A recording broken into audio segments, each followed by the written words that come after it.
everyone, welcome back to WebToTech YouTube channel. Today for this video I will be showing you how to invite people on Facebook page for more likes.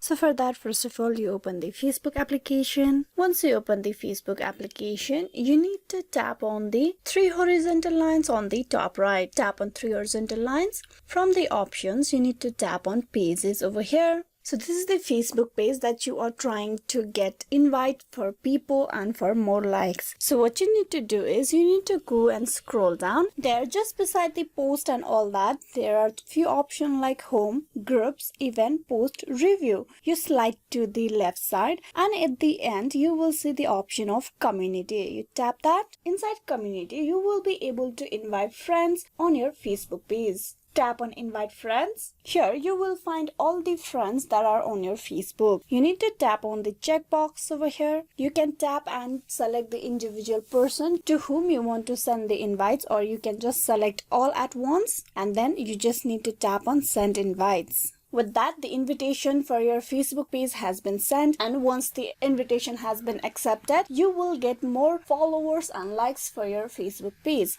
So this is how you can invite people on Facebook page. Hope this video was useful. Please like and subscribe the WebToTech YouTube channel. Thank you for watching till the very end.